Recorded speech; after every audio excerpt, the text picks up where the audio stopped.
ಶಾಲೆಯನ್ನು ಮುಗಿಸಿಕೊಂಡು ಯಾವಾಗ ಬಂದೆ? ಈಗ ತಾನೇ ಬಂದೆ.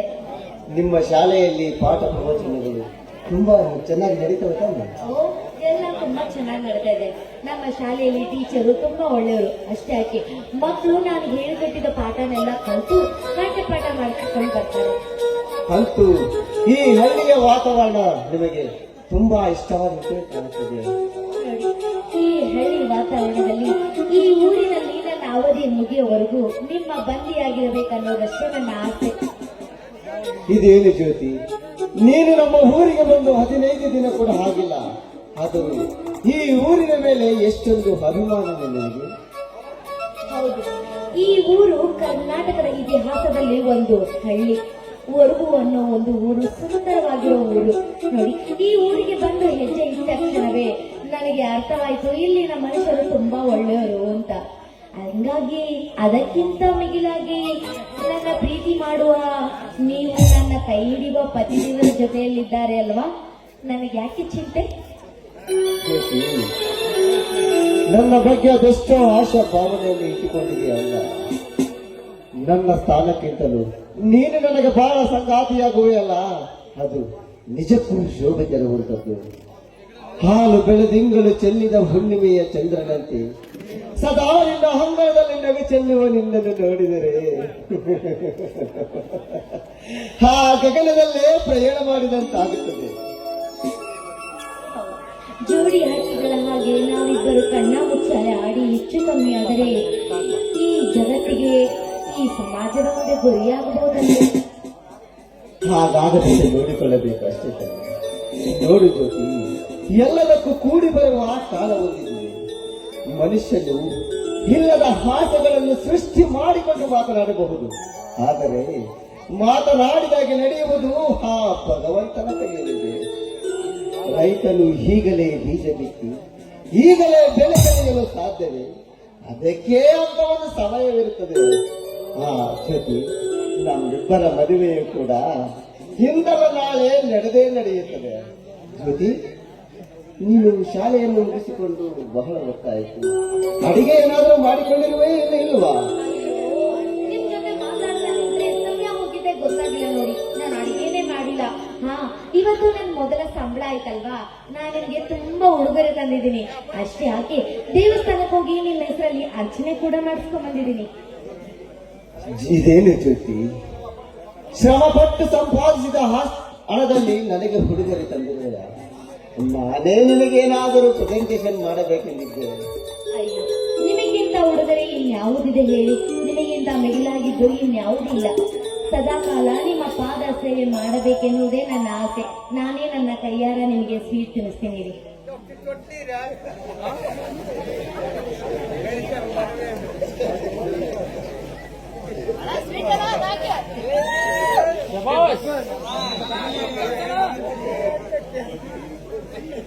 ಜ್ಯೋತಿ, ನೀನು ಕೊಟ್ಟ ಸಿಹಿ ತಿನಿಸು ಅಮೃತಕ್ಕಿಂತ ಬಿಗಿಲಾಗದ್ದು. ಈ ರುಚಿಕರವಾದ ತಿನಿಸಿನ ಜೊತೆಗೆ ಮತ್ತೇನಾದರೂ ಕೊಡುವೆ ಆಗುತ್ತಿಲ್ಲ? ಹೊರ ಕೇಳಿದಾಗ ದೇವರು ಇಲ್ಲ ಅಂತನ, ಅದೇನಂತ ಕೇಳಿ ಖಂಡಿತ ಕೊಡ್ತೀನಿ.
ಪಾಪ ಜ್ಯೋತಿ ಯಾರ ತಾಯಿಯ ಮಗಳೇನು ಈ ತಾಯಿಯಿಂದಲ ಹನಾಥನಿಗೆ ತಾಯಿಯಾಗಿ ಜೊತೆಗೆ ನನ್ನನ್ನು ಪ್ರೇಯಸಿಯಾಗಿ ನನ್ನನ್ನು ನೋಡಿಕೊಳ್ಳುತ್ತಿದ್ದಾಳೆ. ಜ್ಯೋತಿಯನ್ನು ಸುಖವಾಗಿಟ್ಟುಕೊಳ್ಳಬೇಕು.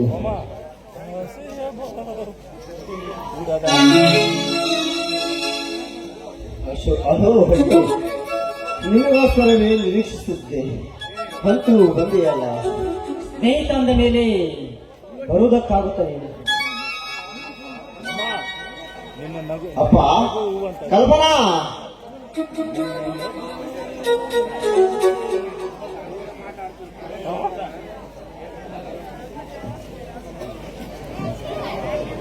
ಏನಪ್ಪ ತ್ಯಾಗಿ? ಅಪ್ಪ ಇವನ ಹೆಸರು ಅಶೋಕ್ ಅಂತ. ಇವನು ನಾನು ಒಂದೇ ಕಾಲೇಜಿನಲ್ಲಿ ವ್ಯಾಸಂಗ ಮಾಡುತ್ತೇನೆ. ತುಂಬಾ ಒಳ್ಳೆಯವನಪ್ಪ.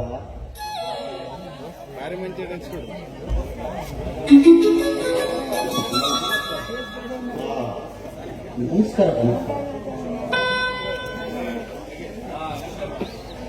ಅಶೋಕ್, ನನಗೊಬ್ಬ ತಂಗಿ ಇದ್ದಾಳಂತ ಹೇಳಿದ್ದೀನಲ್ಲ, ಇವಳ ಹೆಸರು ಕಲ್ಪನಾ. ಕಲ್ಪನಾ, ನೀನು ಒಳಗೆ ಹೋಗಿ ಕಾಫಿ ತೆಗೆದುಕೊಂಡು ಬಾರಮ್ಮ. ತ್ಯಾಗಿ, ಒಳಗೆ ಹೋಗಿ ಕುರ್ಚಿ ತೆಗೆದುಕೊಂಡು ಬಾರಪ್ಪ. ಬಂದ ಅತಿಥಿಗಳು ಹಾಗೆ ನಿಂತಲ್ಲಿ ಬೇಡಪ್ಪ. ಪರವಾಗಿಲ್ಲ ಯಜಮಾನ್ರೆ, ನಾನು ನಿಮ್ಮ ಮಗ, ಆಪ್ತ ಸ್ನೇಹಿತರು. ಮೇಲಾಗಿ ನನಗೆ ಜಗತ್ತೆಲ್ಲ ಬೇಡ. ಹಂಗಿನ ಅರಮನೆಗಿಂತ ಹುಡುಗನದ ಗುಡಿ ಲೇಸೆಂದು ದೊಡ್ಡವರು ಹೇಳಿದ್ದಾರೆ. ನೋಡಪ್ಪ ಅಶೋಕ್, ನಿಮ್ಮ ಹಾಗೆ ದೊಡ್ಡ ಗುಣ ಎಲ್ಲರಿಗೂ ಇರುವುದಿಲ್ಲ. ಅಂದ ಹಾಗೆ ನೀವು ಏನ್ ಕೆಲಸ ಮಾಡ್ತೀರಾ? ಸದ್ಯಕ್ಕೆ ನಾನು ವ್ಯವಸಾಯ ಇಲಾಖೆಯಲ್ಲಿ ಗ್ರಾಮ ಸೇವಕನಾಗಿ ಕೆಲಸ ಮಾಡುತ್ತಿದ್ದೇನೆ.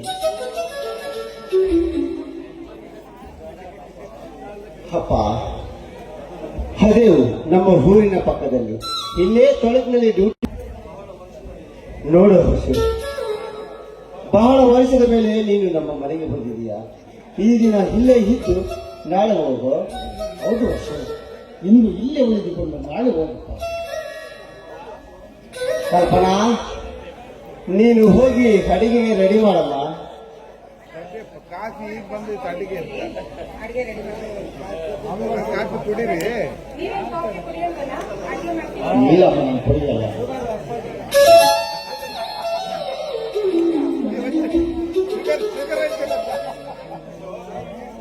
ಅಶೋಕ್, ನೀವು ರೂಮ್ಗೆ ಹೋಗಿ ವಿಶ್ರಾಂತಿ ಪಡೆದುಕೊಳ್ಳಿ. ನನ್ನ ಮಗನ ಹತ್ರ ಸ್ವಲ್ಪ ಕೆಲಸ ಬರುತ್ತೇನೆ. ಯಾಗಿ ಹುಡುಗ ತುಂಬಾ ಚೆನ್ನಾಗಿದ್ದಾನೆ. ನನ್ನ ಕಲ್ಪನೆಗಳನ್ನು ಇವರಿಗೆ ಕೊಡುವುದು ತುಂಬಾ ಒಳ್ಳೆಯದು. ನಾನು ಹಾಗೆ ಅಂದುಕೊಂಡಿದ್ದೇನಪ್ಪ. ಈ ವಿಷಯದ ಬಗ್ಗೆ ಇನ್ನೂ ಪ್ರಸ್ತಾಪ ಮಾಡಿಲ್ಲ. ವಿಚಾರಿಸುತ್ತೇನೆ. ಬಹಳ ದಿನಗಳಿಂದ ಕಲ್ಪನೆಗಳನ್ನು ಅಶೋಕನಿಗೆ ಕೊಟ್ಟು ಮದುವೆ ಮಾಡಬೇಕೆಂದಿರುವುದು. ಮೇಲಾಗಿ ಸರ್ಕಾರಿ ನೌಕರಿಯಲ್ಲಿದ್ದಾನೆ.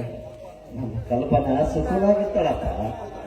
ಹೌದಪ್ಪ, ನನ್ನ ಉಸಿರಿರುವಾಗಲೇ ಅದೊಂದು ಬಾಡಿಗೆನನ್ನಾದ್ರೂ ನನ್ನ ಕಣ್ಣಿನಿಂದ ನೋಡಬೇಕೆಂದು. ಹೆಣ್ಣು ಮಗಳು ಮದುವೆಯಾದರೆ ನಿಮ್ಮದು ಎಗುವ ನಡೆಯುತ್ತದೆ. ಹಾಗೆ ಹೇಳುವಂತ ಅಶೋಕ ನಮ್ಮ ಸಂಬಂಧ ಬೆಳೆಸುವುದಕ್ಕೆ ಒಪ್ಪಿಕೊಳ್ಳುತ್ತಾನೆ. ಒಂದು ಕಡೆ ಸ್ನೇಹ, ಇನ್ನೊಂದು ಕಡೆ ಸಂಬಂಧ ಬೆಳೆಯುತ್ತದೆ. ಬನ್ನಿಯಪ್ಪ, ಒಳಗೆ ಹೋಗಿ ಊಟ ಮಾಡಲು. ಆಯ್ತು, ನಡೆಯಪ್ಪ.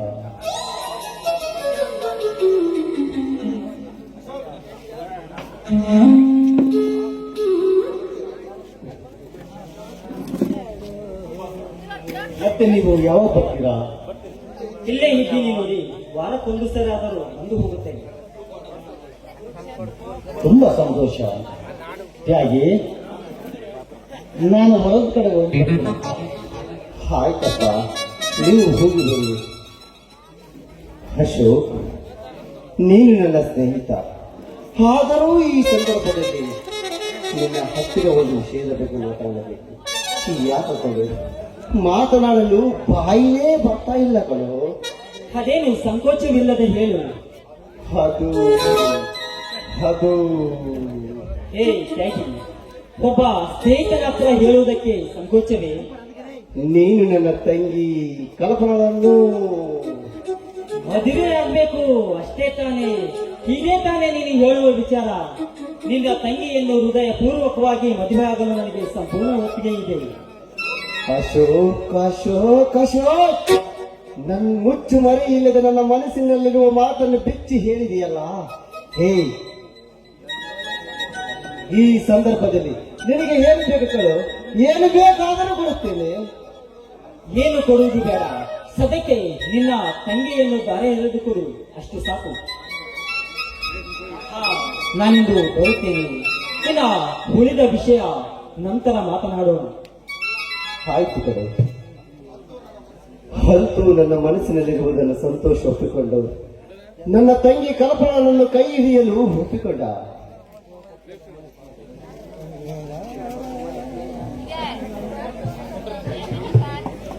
ತ್ಯಾಗಿ, ಅಶೋಕ್ ಕಲ್ಪನಾಳನ್ನು ಮದುವೆಯಾಗಲು ಒಪ್ಪಿಕೊಂಡನು.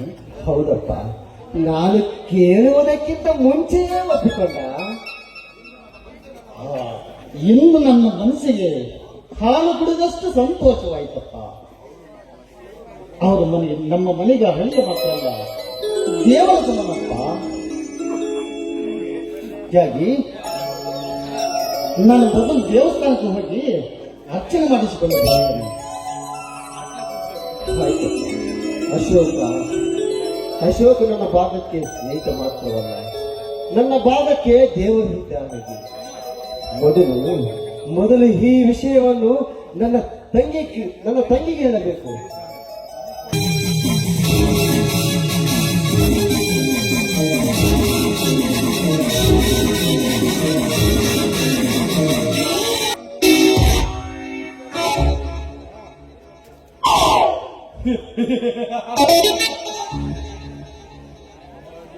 ತ್ಯಾಗಿ, ಈ ಊರಿಗೆ ಹೊಸದಾಗಿ ಬಂದಿರುವ ಜ್ಯೋತಿಯ ಜೊತೆ ಹೂವಂಚದ ಹಾಸಿಗೆಯನ್ನಾಗಿ ಮಾಡಿಕೊಂಡು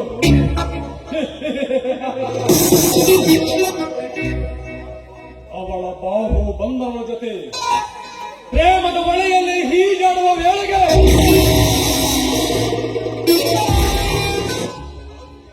ನನ್ನ ಹಾತೆಯ ಬಲೆಗೆ ಬೆಂಕಿ ಇಟ್ಟರೆ ಮಗನೇ.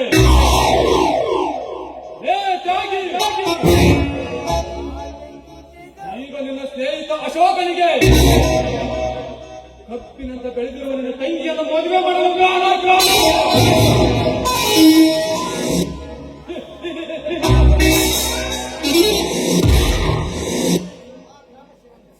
ಆ ಗ್ರಾಮ ಸೇವಕ ಅಶೋಕನ ತೋಳ್ಕೈಯಲ್ಲಿ ಬೀಳುವುದಕ್ಕಿಂತ ಮುಂಚೆ ನನ್ನ ಹೂಮಂಚದ ಹಾಸಿಗೆಯನ್ನಾಗಿ ಮಾಡಿಕೊಂಡು ಅವಳ ಮುಡಿಗೂದಲಿಗೆ ಕೈ ಹಾಕಿ ಚುಂಬನದ ಸುರಿಮಳ ಸುರಿಸಿ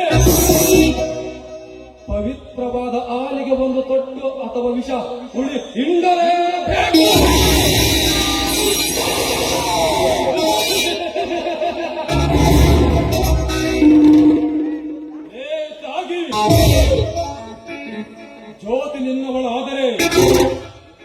ಜ್ಯೋತಿ ನಿನ್ನವಳಾದರೆ ಬ್ರಹ್ಮ ಚುಂಬನಕ್ಕೆ ನಿನ್ನ ತಂಗಿ ಕಲ್ಪನ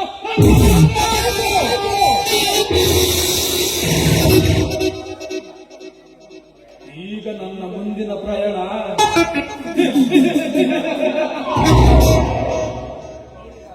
ನೀರಿಗಾಗಿ ಬರುವವಳನ್ನು ಪ್ರೀತಿಯಿಂದ ಮಾತನಾಡಿಸಿ ಒಟ್ಟಿಗೆ ಹಾಕಿಕೊಂಡು ನನ್ನ ಪ್ರೀತಿಯ ಬಲೆಗೆ ಬಿದ್ದ ಪಾರಿವಾಳನ್ನು ಮತ್ತೆ ಹಿಂದೆ ಕೊಟ್ಟು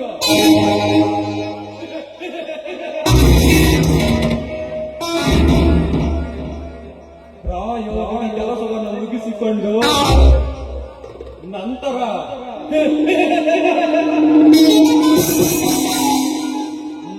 ನನ್ನ ಮುಂದಿನ ದೃಶ್ಯ ಮುಂದಿನ ಪ್ರಯೋಗದಲ್ಲಿ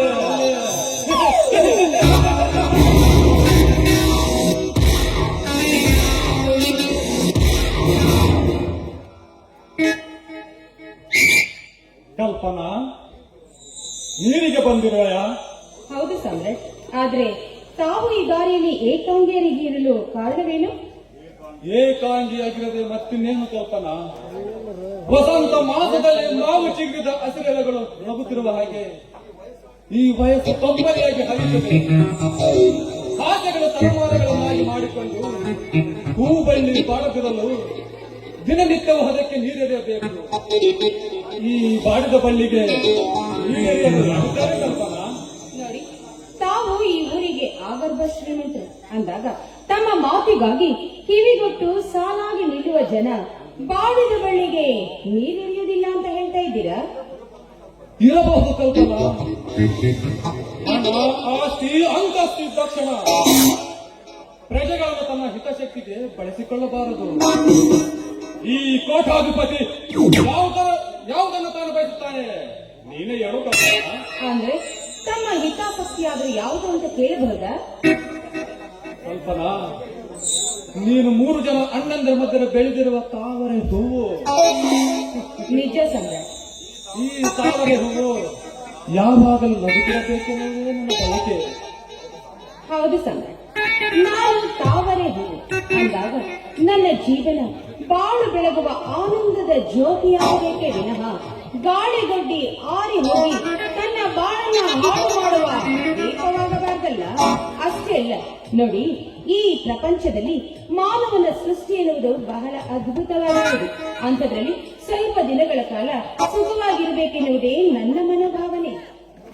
ಕಲ್ಪನಾ, ಮನುಷ್ಯನಿಗೆ ಆಸೆಗಳು ಮೇರು ಪರ್ವತವಿದ್ದಂತೆ, ಇಬ್ಬನಿಸುವುದು ಹಿಮಪಾತದಂತೆ. ಒಂದೊಂದು ಸರಿ ಆಸೆಗಳು ಮಂಜುಗಡ್ಡೆಯಂತೆ ಕರಗಿ ನೀರಾಗಿ ಹೋಗುತ್ತದೆ.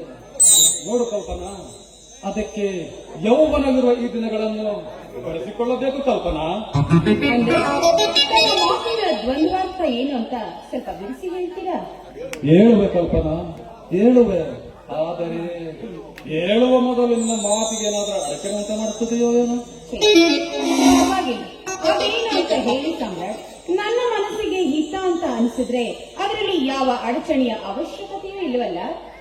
ಕಲ್ಪನಾ, 18 ವರ್ಷ ತುಂಬಿದ ಈ ನಿನ್ನ ಮೈ ಮಾಟ ನಗೆಯ ಹೊನಲು ಬೆಳಕು ಚೆಲ್ಲುತ್ತಿದೆ. ನಮ್ಮ ಪ್ರೇಮಾತ್ಮೆಯು ಕಲ್ಪನಾ, ಇಂಚರದಲ್ಲಿ ನಮ್ಮಿರುವರು ಹೃದಯ ಕಡಲಲ್ಲಿ ಅಂಬಿಗರಾಗಿ ಪ್ರೇಮ ಪಕ್ಷಿಗಳಂತೆ ಪ್ರಣಯ ಲೋಕಕ್ಕೆ ಪ್ರಯಾಣಗೊಳಿಸಬಹುದಲ್ಲ. ಸಾಮ್ರಾಟ್, ನಿಮ್ಮ ಮನಸ್ಸಿನಿಂದ ಬರುತ್ತಿರುವ ಮಾತುಗಳು, ಯೌವನ ಕಂಡಿ ನಿಂತಿರುವ ಆ ನಿಮ್ಮ ಮಾತುಗಳು ನನ್ನ ಹೃದಯಕ್ಕೆ ಹೂಪಾಡದಂತೆ ಪ್ರೇಮ ಬಾಣವಾಗಿ ಚುಚ್ಚುತ್ತಾ ಇದೆ. ಆದ್ರೆ ಪ್ರೇಮ ಪಂಜರದಲ್ಲಿ ನಾವಿಬ್ಬರು ಬಂದಿಗಳಾಗಿರುವಾಗ ಜೋಡಿ ಹಕ್ಕಿಗಳಂತೆ ಹಾರಾಡಲು ಮನೆಯಲ್ಲಿ ದೊಡ್ಡವರ ಆಶೀರ್ವಾದ ಬೇಕಲ್ಲವೇ? ಕಲ್ಪನಾ, ಮೇಘ ಸಂದೇಶವೇ ನಮ್ಮಿಬ್ಬರನ್ನು ಕರೆದು ಹೂವಿನ ತರ ಮಾಲೆಯಾಗುತ್ತಿದೆ ಎಂದರೆ ದೊಡ್ಡವರ ಆಶೀರ್ವಾದ ನಮಗೆ ವಜ್ರ ಕವಚವಿದ್ದಂತೆ. ಕಲ್ಪನಾ, ನಿನ್ನನ್ನು ಬಾಳ ಸಂಗಾತಿಯಾಗಿ ಸ್ವೀಕರಿಸಿದೆ. ಅದಕ್ಕೆ ಆ ಸೂರ್ಯ ಚಂದ್ರರೇ ನೀರಿಗೆ ಬಂದ ಆತುರದಲ್ಲಿ ನಾನೇನಾದ್ರೂ ತಪ್ಪು ಹೆಜ್ಜೆ ಹಾಕ್ತಾ ಇದ್ದೀನಿ ಅಂತ ನನಗೆ ಭಯವಾಗ್ತಾ ಇದೆ.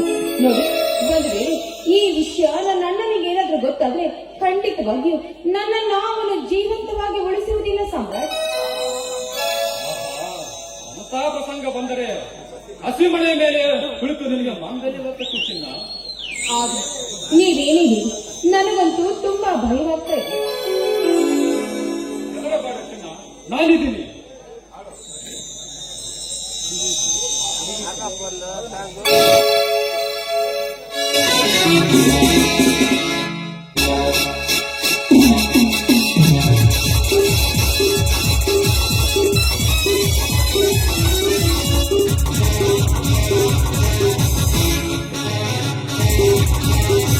ಹುಡುಗಿ ಚಂದ್ರ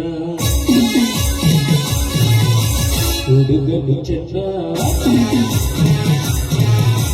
ಕಡಗನು ಚಂದ್ರ ಬೇರನು ಚಂದ್ರ ಬಾಬೆ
ನಾನಿನ್ನ ಬರ್ತೀನಿ. ಕಲ್ಪನಾ, ಮನೆಯ ಬಾಗಿಲುವರೆಗೂ ಬಂದು ಒಳಗೆ ಬರಲಿಲ್ಲವೆಂಬುತ್ತೆ ಹೇಗೋ ಬಂದಿದೆ. ಪಕ್ಕದಲ್ಲಿ ನಮ್ಮ ಮನೆ ಇದೆ. ಹೋಟೆಲ್ನಿಂದ ಊಟ ತಂದಿರುವೆ. ಸ್ವಲ್ಪ ಊಟ ಮಾಡಿಕೊಂಡು ಹೋಗಪ್ಪ ಚೇಚಿ. ಪ್ಲೀಸ್. ಬೇಡ ಸಾಮ್ರಾಟ್, ಮದುವೆಗೆ ಮುಂಚೆ ನಿಮ್ಮ ಋಣ ತೀರಿಸುವುದು ಹೇಗೋ ಎಂದೋ. ಹಾಗೇನಿಲ್ಲ. ಮತ್ತಿನ್ನೇನು ಕಲ್ಪನಾ? ಎಲ್ಲಿ ಕಲ್ಪನಾ? ಅಲ್ಲಿಗೆ ಹೋಗೋಣ.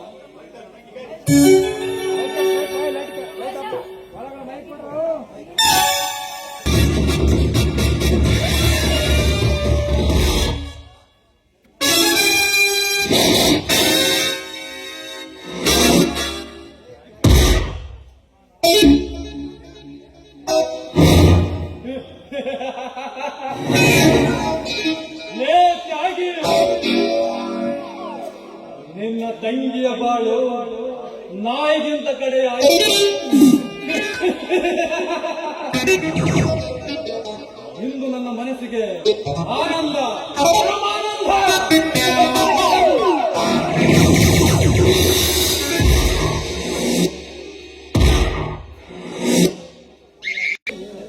ಏನಿದೆಲ್ಲ?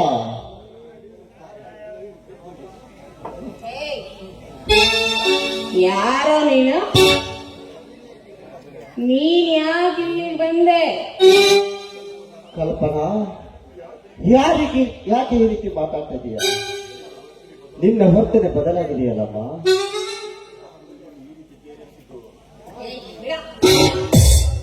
ಈ ಕಡೆ ತಿರ್ಗಲ್ಲ ಯಾರಮ್ಮ ನಿನ್ನನ್ನು ಈ ರೀತಿ ಪ್ರೇರೇಪಿಸಿದ್ದು? ಕಂಠ ತಿರುಗ್ ಮೇಲೆ ಇಟ್ಲಲ್ಲ ಯಾರೋ ನೀನು? ನೀನ್ ಯಾಕೆ ಇಲ್ಲಿಗೆ ಬಂದಿದ್ಯಾ? ನೀನೇನು ಮಾತಾಡ್ತಿದ್ಯಾ ಅಂತ ನನಗೆ ಅರ್ಥನೇ ಆಗ್ತಿಲ್ವಲ್ಲ. ಕಲ್ಪನಾ,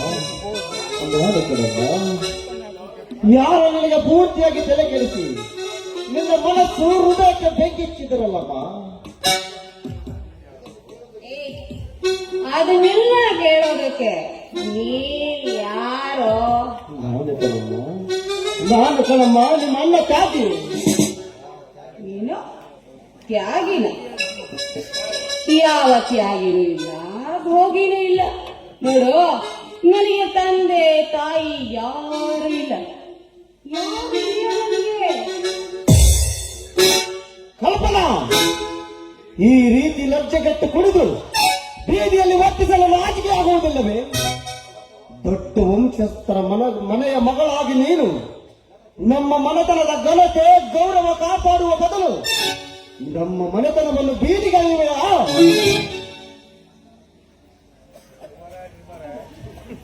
ಏನಿಲ್ಲ, ನೀನೇನ್ ಮಾತಾಡ್ತಾ ಇದೀಯ? ನೀನ್ ಏನ್ ಹೇಳ್ತಾ ಇದೀಯ ಅಂತ ನನಗೊಂದು ಅರ್ಥನೇ ಆಗ್ತಾ ಇಲ್ಲ. ಅಮ್ಮ ತಂಗಿ ಕಲ್ಪನಾ, ನೀನಿನ್ನೂ ಮದುವೆಯಾಗದ ಸತ್ರುಡಿ ಎಂದು ಜನ್ಮ ಕೊಟ್ಟ ತಂದೆ ತಾಯಿಗೆ ಕೀರ್ತಿ ತರುವ ಸೌಭಾಗ್ಯ ಲಕ್ಷ್ಮಿ ಕಣಪ್ಪ, ಸೌಭಾಗ್ಯ ಲಕ್ಷ್ಮಿ. ಹೆಣ್ಣು ತನ್ನ ಕೊರಳಿಗೆ ಮಾಂಗಲ್ಯ ಬೀಳುವವರೆಗೂ ತನ್ನ 10 ಬೆರಳುಗಳನ್ನು ತನ್ನ ಹೊಟ್ಟೆಯಲ್ಲಿಟ್ಟುಕೊಂಡು ಕಟ್ಟಿದ ಸೀರೆಯನ್ನು ಭದ್ರಪಡಿಸಿಕೊಂಡಿರಬೇಕಮ್ಮ. ಆದರೆ ಈ ನಿನ್ನ ವರ್ತನೆ ಬದಲಾಗಿದೆ ಅಲ್ಲ ತಂಗಿ, ಬದಲಾಗಿದೆ. ಹೌದಲ್ಲ, ನೀನು ಹೇಳುತ್ತಿರುವ ಮಾತು ನಿಜವಲ್ಲ. ಪೂರ್ತಿ ನಡೆ ತಪ್ಪಿ ಹೋಗಿ ರೈಲು ಹಳೆ ತಪ್ಪಿ ಹೋಗಿದೆ, ಹಳೆ ತಪ್ಪಿ ಹೋಗಿದೆ. ಕಲ್ಪನಾ, ನೀನು ಹೇಳಪ್ಪ ಹೇಳುತ್ತಿರುವುದು. ನಾನು ನೀರಿಗಾಗಿ ದಾರಿಯಲ್ಲಿ ಬರುತ್ತಿರುವಾಗ ಯಾವನೋ ಒಬ್ಬ ಬಂದು ತನ್ನ ಮನಸ್ಸಿನ ಆಸೆಗಳನ್ನೆಲ್ಲ ಕೆದರಿಕೊಂಡು ನನ್ನ ನಾಯಿ ರೀತಿ ಹಾಳು ಮಾಡಿ ತನ್ನ ಆಸೆಯನ್ನೆಲ್ಲ ಈಡೇರಿಸಿಕೊಂಡು ನನ್ನ ನಾಯಿ ಸ್ಥಿತಿಗೆ ತಂದಿದ್ದಾನೆ. ಅಯ್ಯೋ ಶಿವನೇ, ನಿನ್ನ ಬಾಯಿಯಿಂದ ಎಂತಹ ಮಾತಮ್ಮ. ನಾನು ನನ್ನ ತಂಗಿ ಇಂತಹ ಸ್ಥಿತಿಗೆ ಬರುತ್ತಾಳೆಂದು ನನ್ನ ಕನಸಿನಲ್ಲಿಯೂ ನಾನು ಅಂದುಕೊಂಡಿರಲಿಲ್ಲ. ಜನ್ಮವೆತ್ತಿದ ಮನೆಗೆ ಕೀರ್ತಿ ತಂದು ನಮ್ಮ ಮನತನವನ್ನು ಮಲ್ಲಿಗೆಯನ್ನು ಮುಡಿಸುತ್ತೀಯಾ ಎಂದುಕೊಂಡಿದ್ದೆ.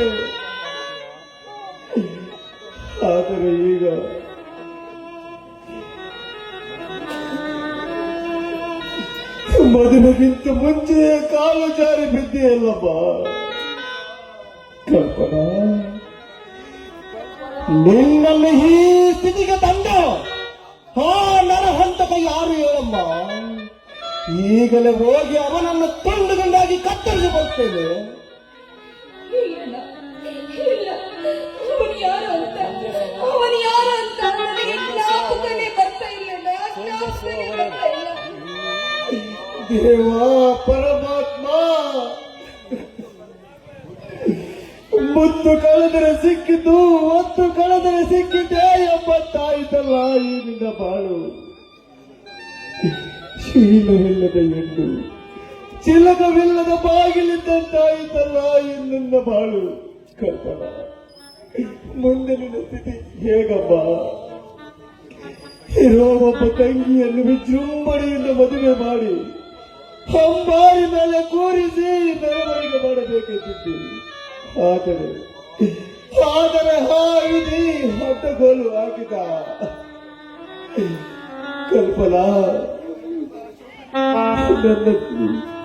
ನನ್ನನ್ನು ಮಿತ್ರ ಅಶೋಕನಿಗೆ ಬೇರೆ ನಿನ್ನನ್ನು ಕೊಟ್ಟು ಮದುವೆ ಮಾಡಬೇಕೆಂದಿದ್ದೇನೆ.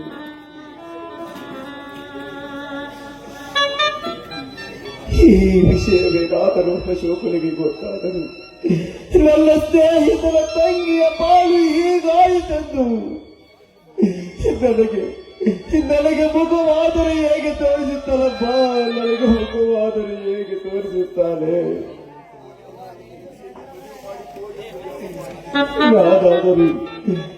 ನಾನಾದರೂ ಈ ಸ್ಥಿತಿಯಲ್ಲಿ ನನ್ನ ತಂಗಿಯನ್ನು ಮದುವೆ ಮಾಡಿಕೋ ಎಂದು ಯಾವ ಬಾಯಿಯಿಂದ ಕೇಳಲಮ್ಮ, ಯಾವ ಬಾಯಿಯಿಂದ ಕೇಳಲಿ.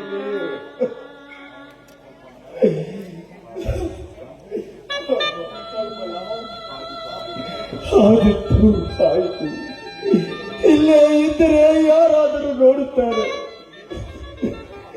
ನಡಿಯಮ್ಮ ಹೋಗೋಣ.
ಅಲ್ಲ, ಮುಚ್ಕೊಂಡು ಯಾವ್ದೋ ಒಂದು ಕೆಲಸ ನೋಡ್ಕೊಂಡಿರಪ್ಪ ಅಂದ್ರೆ ಈ ರೀತಿ ಹೀರೋ ಹೊಡ್ತಾರ ಹಾಡು ಹೇಳ್ಕೊಂಡು ಬರ್ತೀಯಲ್ಲ, ನಿನಗೇನು ಅನ್ಸಂಗಿಲ್ಲೇನು?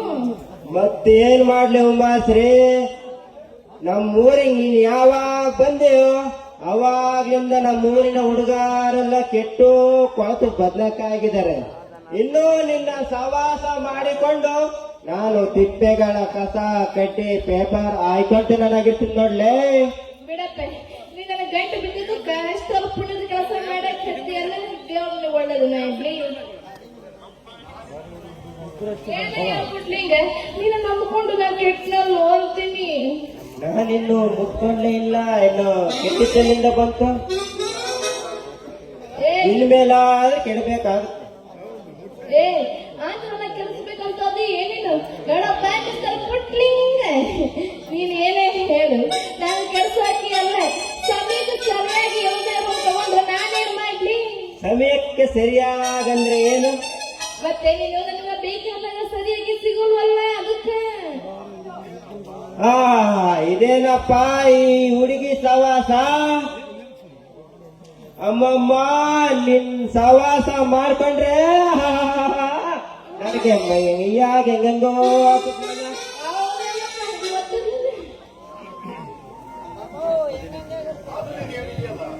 ಏಯ್ ನಾನೇನು ರೆಡಿ ಆಗಬೇಕು ಅಂತೀನಿ. ಅದು ನೀನು ಹೇಳಿದ್ಯಲ್ಲ, ನೀನು ಬೇಕಾದಾಗ ನಾನು ಸಿಗಲ್ಲ ಅಂತ. ಏ ನನ್ನ ಮಗನೇ, ನಾ ಹೇಳದೆ ಬೇರೆ, ನೀ ಅರ್ಥ ಮಾಡ್ಕೊಂಡಿದ್ದೆ ಬೇರೆ ಅಂತೀನಿ. ಮತ್ತಿನ್ಯಾವುದಕ್ಕೆ ನನ್ನ ಕನಸಿನ ರಾಣಿ? ಏನು ಗೊತ್ತೇನು, ಮೊನ್ನೆ ಇದೇ ಊರ್ ಪಕ್ಕದಾಗಿ ಒಂದು ಡ್ರಾಮಾ ಇತ್ತ. ಆ ನಾಟಕದಾಗ 2 ಪಾತ್ರ ನಾವು ಒಬ್ಬಳೆ ಮಾಡ್ಬೇಕಿತ್ತು. ಅದಕ್ಕೆ ಲಗೇಜ್ ಎತ್ಕೊಂಡು ಹೋಗ್ಬೇಕಿತ್ತು ನೀವು. ಓಹೋ, ಈಗ ಅರ್ಥವಾಯ್ತು. ನಾನು ನಿನ್ನ ಲಗೇಜ್ ಹೊರಬೇಕಾಗಿದ್ದೇನು? ಎಲ್ಲೇ ಇದು ಒಂದು ಕಾಲ. ಹಿಂದೆ ರಜನಿಕಾಂತ್ ಬಸ್ ಟಿಕೆಟ್ ಮಾಡ್ತಿದ್ರು, ಅವರು ಸೂಪರ್ ಸ್ಟಾರ್ ಆದ್ರು. ನಮ್ಮ ಕನ್ನಡಿಗರ ಅಣ್ಣ ಡಾಕ್ಟರ್ ರಾಜ್ಕುಮಾರ್ ಅವರ ಗುಪ್ಪಿ ವೀರಣ್ಣನ ಕಂಪನಿಯಲ್ಲಿದ್ರು. ಅವರು ಸಿನಿಮಾದಲ್ಲಿ ಬಲು ಎತ್ತರ ಬೆಳೆದರು. ಹಾಗೆ ನಿನ್ನ ಲಗೇಜ್ ಹೊತ್ಕೊಂಡೋಗ ನಾನು ನಾಳೆ ನಿನ್ನನ್ನೇ ಹೊತ್ಕೊಂಡು ಹೋಗಿ ಕಬ್ಬನ್ ಪಾರ್ಕ್ ನಲ್ಲಿ ಸೇರಿಸ್ಕೊಂಡು ಸಿನಿಮಾದಲ್ಲಿ ಸೇರಿಸ್ಕೊಂಡು ಕಬ್ಬನ್ ಪಾರ್ಕ್ ನಲ್ಲಿ ಉಳ್ಳಾಡಲಿಲ್ಲ. ನನ್ನ ಹೆಸರು ಕೊಟ್ಲಿಂಗನೇ ಅಲ್ಲ ನೋಡ್ಲೆ.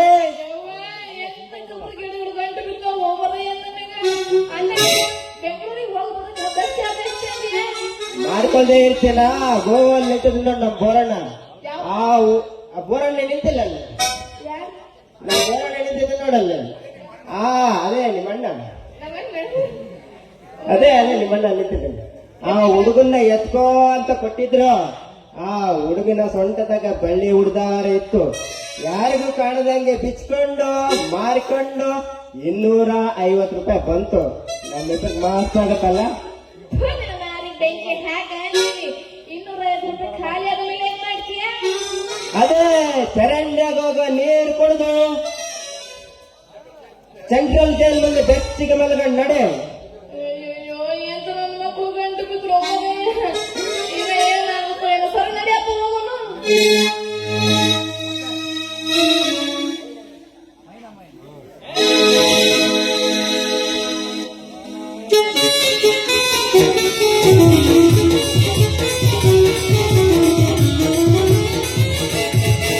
ಮೈ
ನನ್ನ